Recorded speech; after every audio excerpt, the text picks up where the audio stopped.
Olá pessoal, tudo bem? Aqui é o João Corrêa do canal Histórias e Fatos e como sempre a gente está trazendo aqui hoje um bate-papo com um historiador sobre a história do Brasil, sobre as suas pesquisas. O convidado de hoje é a historiadora, a professora Vitória. Ela vai conversar um pouquinho com a gente. Professora Vitória, seja bem-vinda.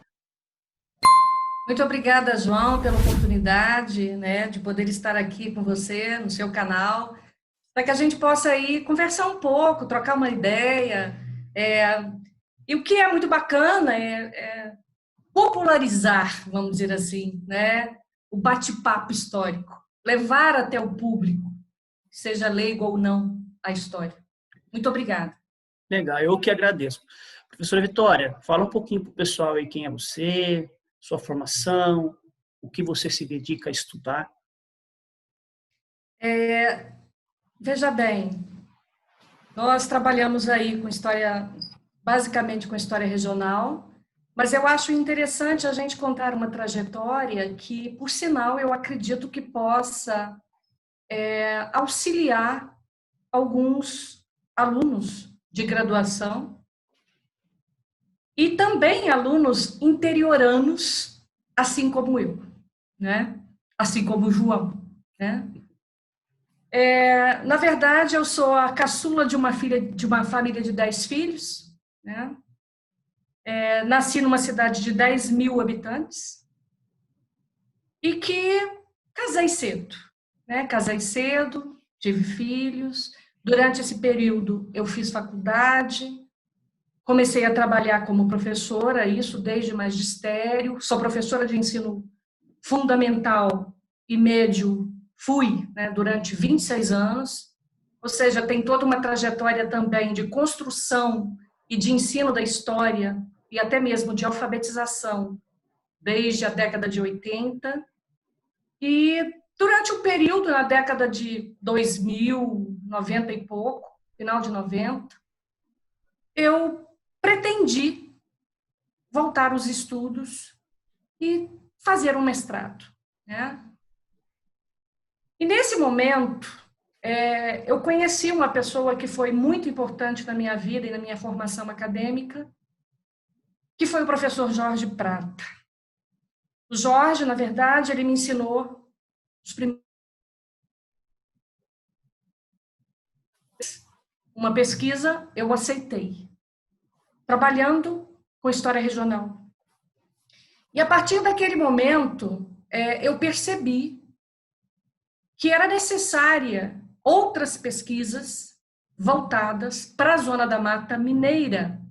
E quando eu falo em Zona da Mata Mineira, eu não falo somente de Juiz de Fora, eu falo em outros polos, em outras cidades, além dessa região sul, composto aí por vários municípios próximos a Juiz de Fora, e que, por sinal, lá no período, né, do ano de 2000, já era estudado por alguns professores. Tá? Eu falo exclusivamente de uma área que até muito pouco tempo atrás era apagada. Né? Os holofotes acadêmicos, na verdade, não tinha uma iluminação, vamos dizer assim, ou um interesse maior a respeito dessa área, que é a Zona da Mata Central. Né? Quando eu estou falando de Zona da Mata Central, eu estou falando, então, não somente de Muriaé, não somente de Laranjal, não somente de Carangola, eu estou falando de uma freguesia do século XIX, no caso São Paulo do Muriaé, que territorialmente acobertava, vamos dizer, administrativamente todos os municípios próximos e que era uma extensão territorial muito grande.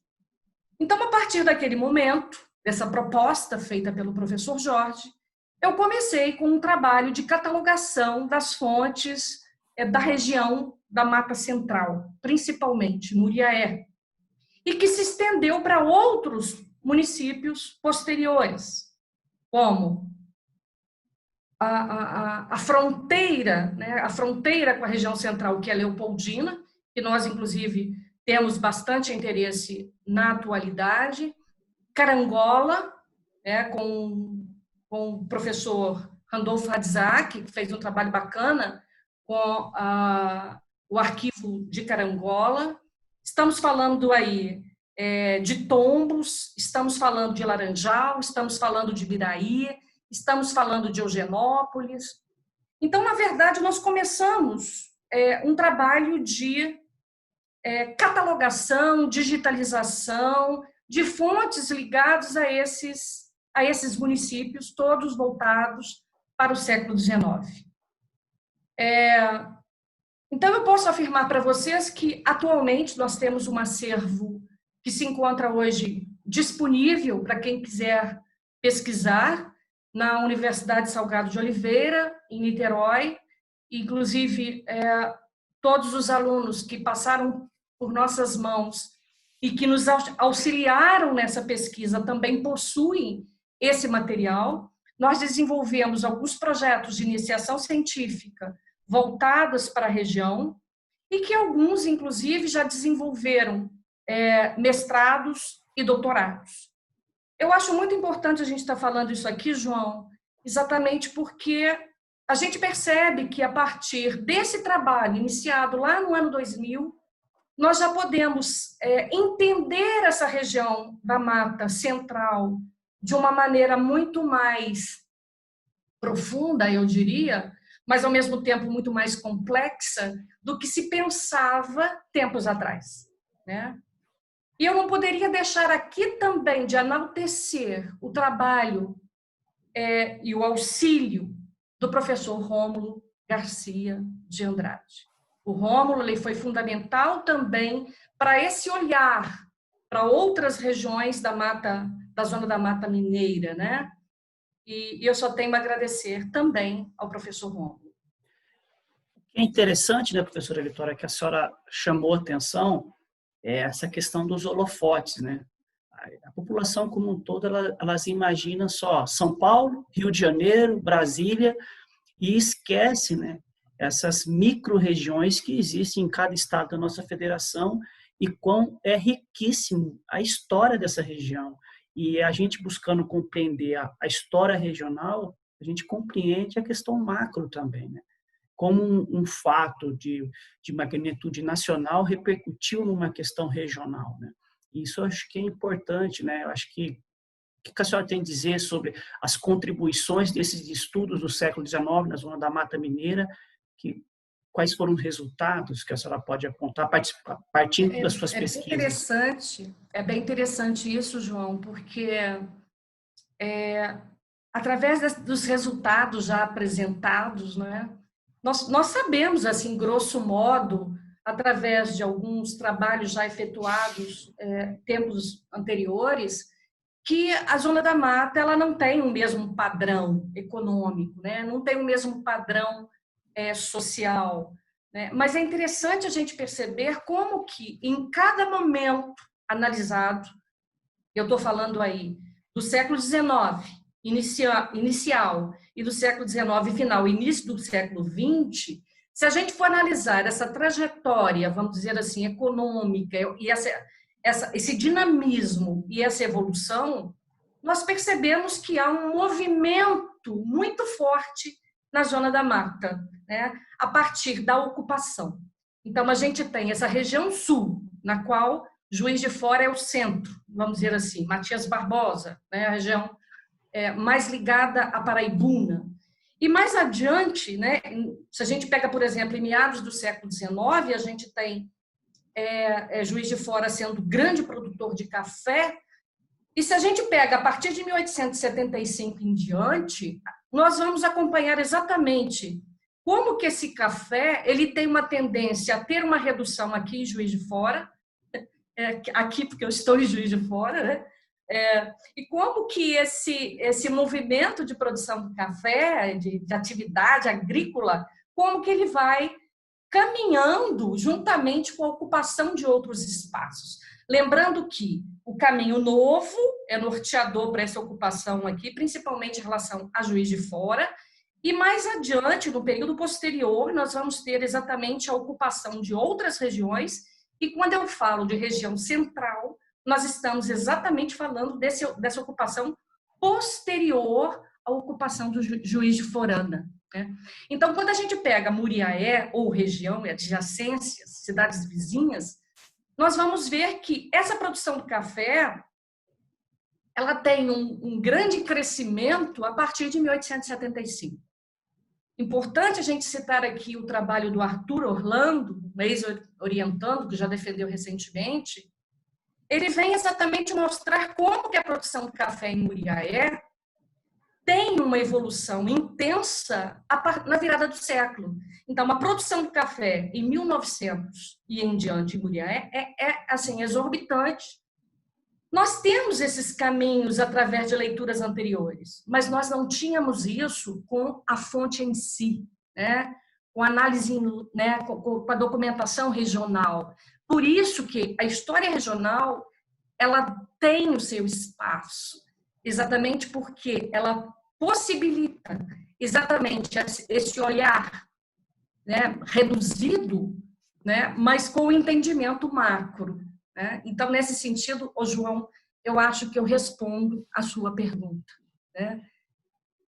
Interessante. E o interessante aqui é citar para o pessoal, a gente está falando de Minas Gerais, sul de Minas, como era conhecido naquela época, zona da Mata Mineira.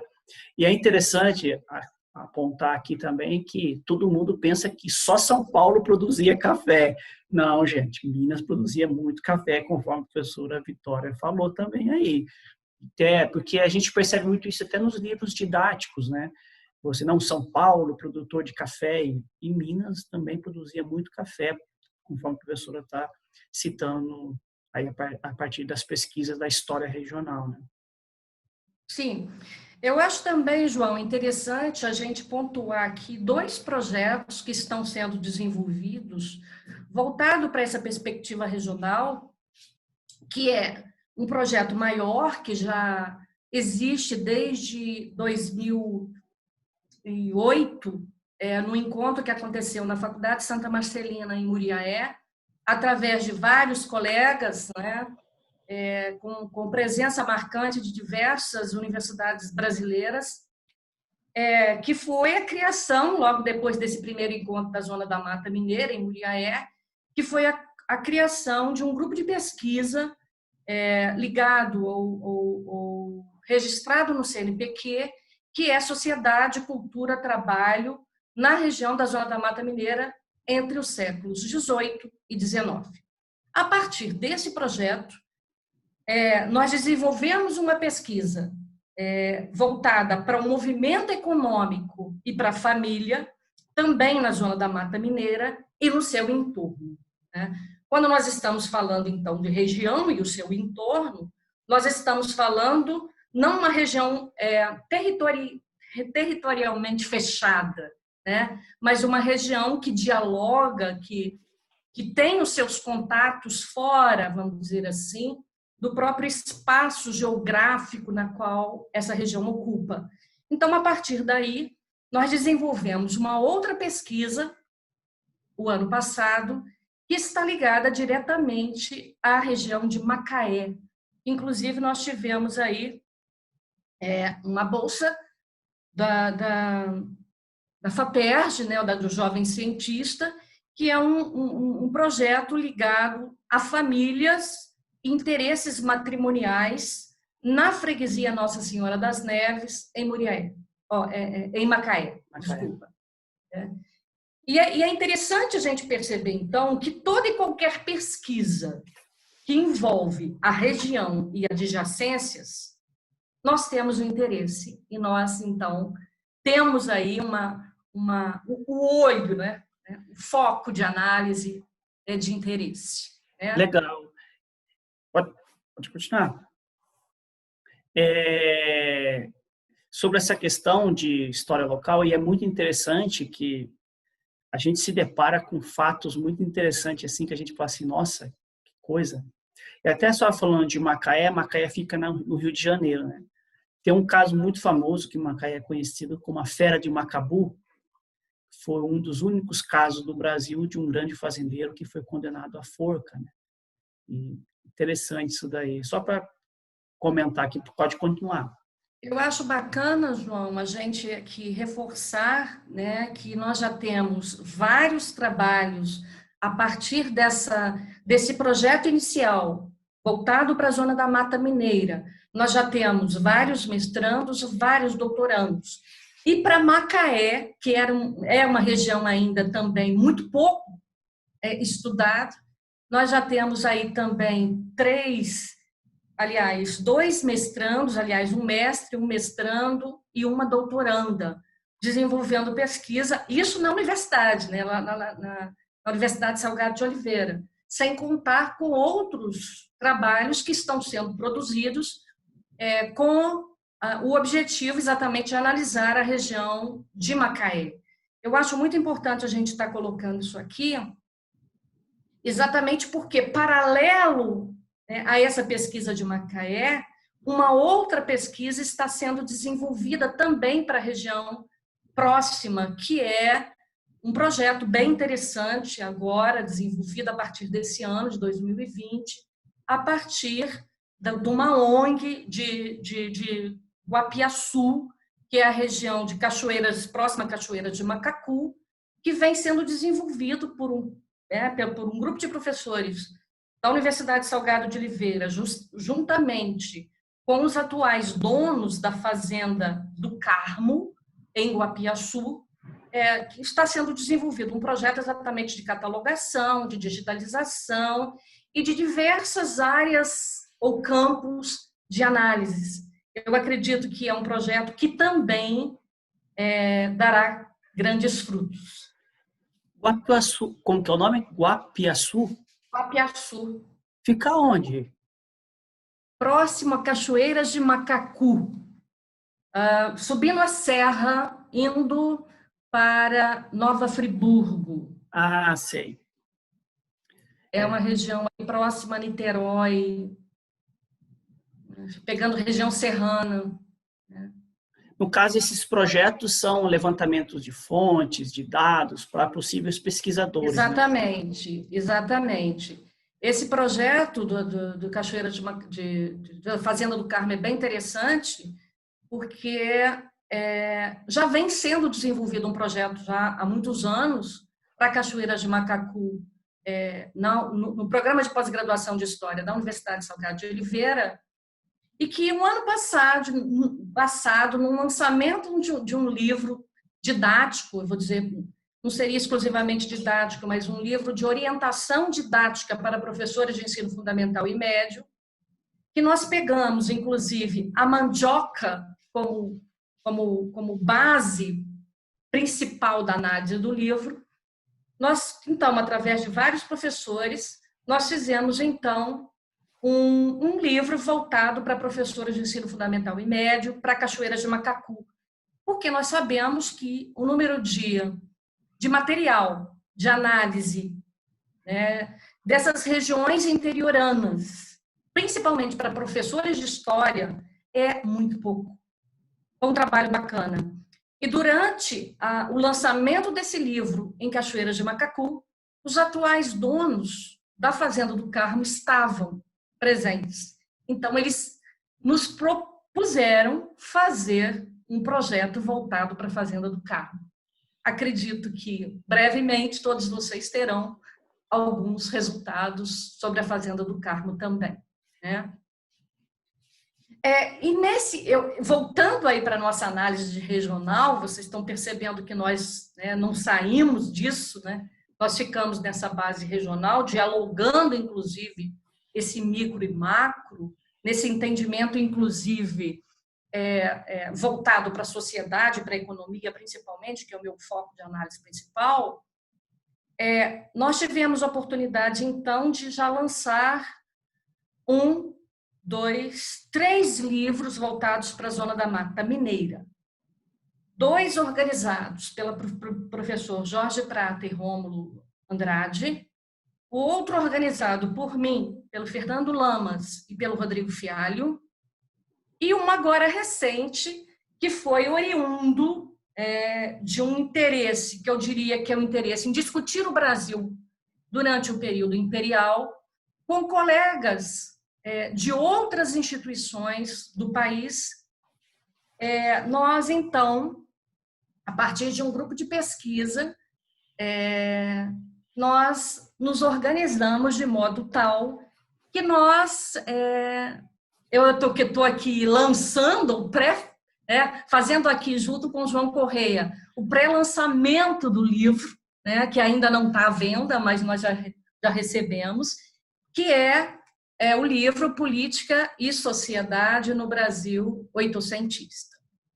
Esse livro ele foi organizado pelo Cristiano Cristilino.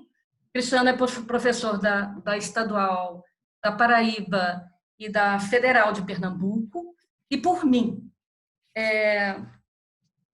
Então, esse livro, a gente percebe que são vários temas voltados para a política e sociedade. Ele não tem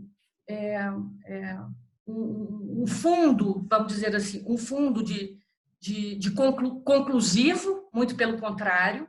Ele abre aqui outros debates, outras análises, e eu vou tentar, se puder, João, apontar aqui alguns trabalhos que são, então, que originaram nesse livro. Pode ser? Pode, tranquilo. Toda palavra. Então ele tem sempre essa ideia de macro e micro, puxando principalmente política e sociedade, e que tenta fazer uma articulação com essa sociedade, com essa política voltado para Pernambuco, para Bahia, para Piauí, para o Ceará, para Minas e para o Rio de Janeiro. É bem interessante porque a preocupação dos autores foi principalmente trazer elementos do diálogo historiográfico com novas abordagens metodológicas. Então, eu vou falar aqui brevemente sobre os artigos abordados no livro, né? O livro ele é aberto com o capítulo do Pedro Vilarinho Castelo Branco. O Pedro é professor da Federal de Piauí e ele traz exatamente a balaiada e as disputas de poder no Piauí. O segundo artigo é o meu.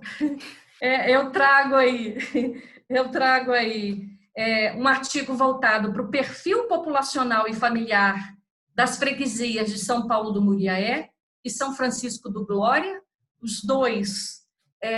as duas localidades da região central da Zona da Mata Mineira, na qual eu trago aí como fontes principais os batismos e o censo de 1872. Logo a seguir, nós temos um artigo do Jussieldo Ferreira Alexandre. Jussieldo é professor da Universidade Federal do Cariri e ele traz um artigo intitulado Pobre Ceará, a que mãos estás entregue, em que quadras destas? Cólera, imprensa e política, em 1862. O próximo artigo é o do professor Leandro Braga de Andrade. O Leandro é professor do Centro Federal de Educação Tecnológica de Minas Gerais. E o Leandro traz o artigo Negócios de Elite, Poder, Instituições e Atuação Política dos Negociantes de Ouro Preto, Minas Gerais, nas primeiras décadas do Império. O quinto capítulo, ou quinto artigo, é do professor Manuel Nunes Cavalcante Júnior, do Instituto Federal de Educação, Ciência e Tecnologia da Bahia, cognominado Um Passo Atrás, o movimento regressista na província de Pernambuco, 1835-1836. Logo a seguir, nós temos o artigo do autor do livro que ajudou a organizar, é um livro escrito a várias mãos, como vocês percebem. É o professor Cristiano Luiz Cristilino, da Universidade Estadual da Paraíba e da Federal de Pernambuco. O Cristiano, ele traz os presidentes de província, administração e a cultura política no segundo reinado. Algumas notas. O 7º capítulo é da professora Suzana Cavani Rosas, da Universidade Federal de Pernambuco, com um artigo intitulado A Praça é do Povo, como o céu é do Condor. Borges da Fonseca e sua combativa luta na imprensa entre 1850 e 1860. O capítulo seguinte é do professor Paulo Henrique Fontes Cadena. O Paulo é da Universidade Católica de Pernambuco e o artigo é Relembrando um Passado em Comum, olhares sobre uma missiva de José de Alencar e Pedro de Araújo Lima, Marquês de Olinda. E, para finalizar o livro, a coletânea, nós temos o artigo da Lielva Azevedo Aguiar, da Universidade do Estado da Bahia, do campus 6, que é intitulado Entre o Sertão da Bahia e Olinda, notas sobre a formação superior e as primeiras alianças políticas de José Antônio Gomes Neto, futuro barão de Caetité, Brasil, 1840. Então, é isso. Vocês observam que também é um livro de cunho regional, com uma abordagem de várias províncias do Império, com várias características do Império, voltado para o entendimento da sociedade e da política, utilizando de fontes diversas. Então, nós convidamos a todos os leitores, a todos os interessados, a conhecer um pouco sobre essa nossa obra, que ainda não foi lançada, mas estamos aqui fazendo um pré-lançamento. Obrigada pela oportunidade, João Correia. Eu que agradeço. E eu acredito que a leitura possa ser relevante, trazer contribuições exatamente para um entendimento desse Brasil Império, né, desse perfil da sociedade, desse perfil da economia, desse perfil da política no momento. Né? Agradeço aí a oportunidade de estar aqui falando um pouco sobre o nosso lançamento. É bacana, o livro tem um aval da UFPE, né? Tem um selo aí de uma editora universitária, e é isso. Né? O interessante, professora, dando assim comentário, né? Mostrar que não existe uma única história, né? Não existe uma única visão. Não é um espaço reto, é uma linha reta. Aconteceu isso no Brasil inteiro. Nós temos que entender, né? O Brasil é um país de dimensões continentais, né?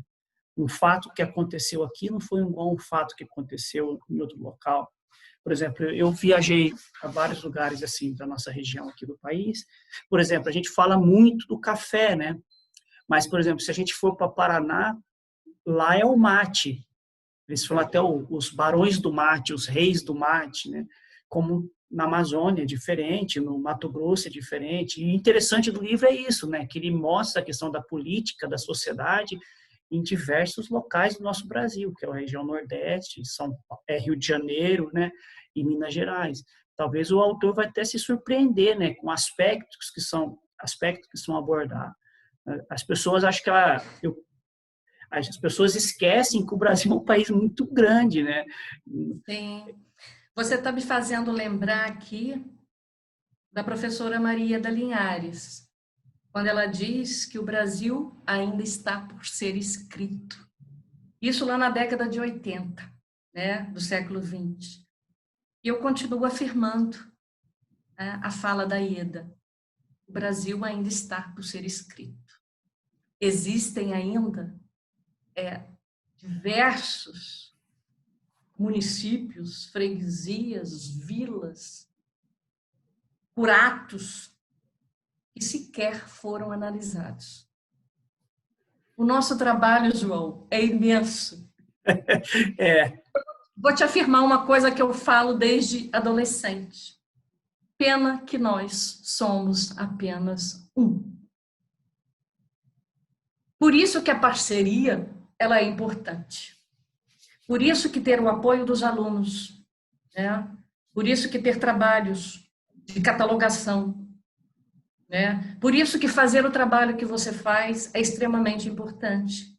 Para fazer com que essa história, ou esse olhar, ele tenha, ou ele chegue até o público, inclusive leigo, aquele que nunca ouviu falar, mas aquele que tem interesse, por exemplo, das grandes fazendas, né? Que tem interesse, por exemplo, de entender determinadas coisas que até então foram omitidas pela própria história, né? Então é isso. Eu acho que eu encerro aqui, fazendo meu agradecimento e dizendo aos alunos de graduação, aqueles que sonham, a gente, quando é aluno de graduação, a gente vive criando expectativas. A gente só realiza expectativas ou sonhos se a gente pegar a mão na massa, se a gente pegar lá. Se a gente não fizer isso, esse sonho ele não concretiza. Eu sempre digo aos meus alunos que pesquisa é cachaça. O primeiro gole é horrível, mas depois você se embriaga, né?